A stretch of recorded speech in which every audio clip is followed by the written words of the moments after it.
the bearings will come apart, and the spindle, the actual bearing, the whole assembly will like come apart. So you have to put the yoke inside of your bearing to hold everything together.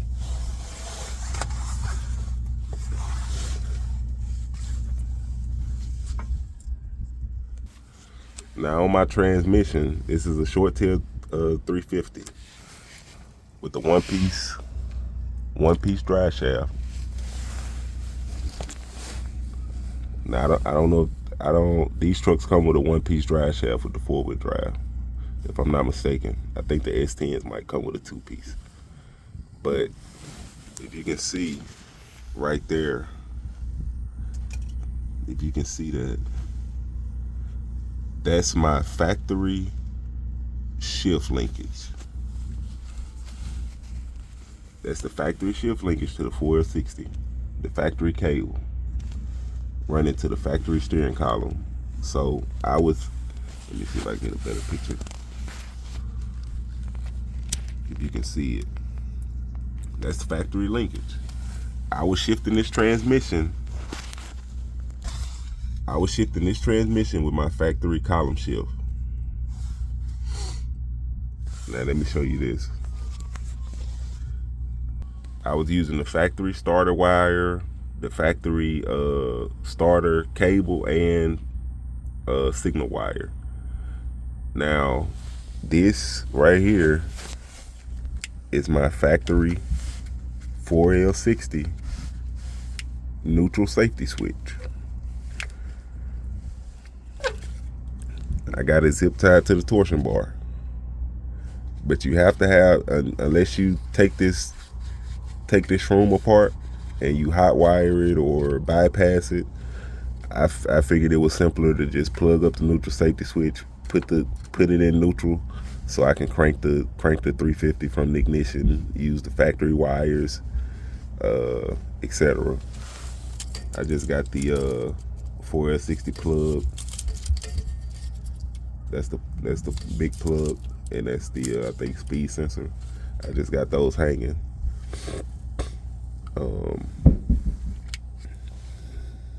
So I mean, this can go for anybody that's trying to do an LS swap, small block swap, or if you're just trying to do a TH 350 or a TH 400 700R. You're just trying to put a old school transmission. As you can see, I fabricated it to where I can use my factory shifter. I have this plugged in neutral so I can use my factory switch. Let me see. Now this is the back of the short tail 350. That's the cable speedo, and that's the governor. Now I ran the cooling lines for the TH350 just like factory lines, straight to the radiator. So that's factory. Now right here this is a factory 4x4 cross mount. It's factory cross mount, the original cross mount to this truck. As you can see, I have kind of fabricated the mount because the 4L60 mount falls right here, but the TH350 mount falls here. So what I did was I ordered a hooker. See if I can get a better picture. I ordered a hooker LS swap, TH350 400 swap. It's like an extension bracket. So I ordered an extension bracket. It's basically just allows you to bolt the bracket here and bolt the bracket there to the transmission. It just takes up the gap. And it was like maybe 40-50 bucks. I mean, it was still cheaper than buying $400 aftermarket cross mount and you still have to fabricate, and you still have to move back and forth, and you still have to. I just felt that was simpler. If I'm gonna fabricate, I might as well spend less money. And then the one-piece drive shaft goes right over that mount, over that cross member between the exhaust and gas tank, right to the rear end. Everything fits fine. When this truck was driving, it didn't drive funny, it didn't drive weird. It had a little like it had maybe a little at low speeds. It had like a little wobble in the front, but that was strictly because when you take that diff out, you eliminate that support on the front that's connecting the driver's side to the passenger side. So you have to create some kind of bracket to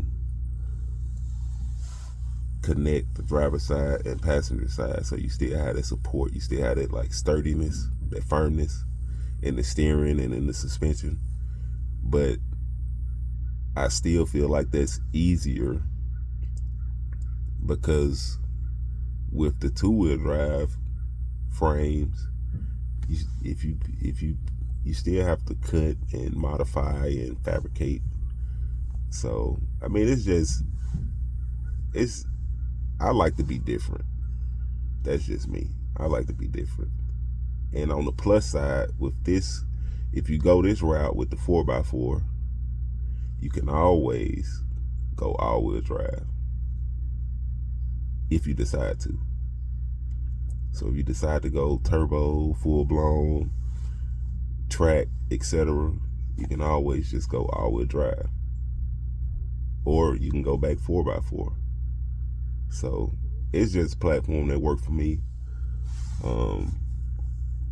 Like I said, it's gonna be more videos on this. I plan on going TH400 and LS3. So I just wanted to make a video before I pulled everything out, and then I'll do some videos of some modifications, etc. But it's a good platform for what I'm trying to do. I know when I was doing it, there weren't any videos about putting the yoke in the spindles or getting the factory shifter to work with the old school transmission, etc. So it's possible.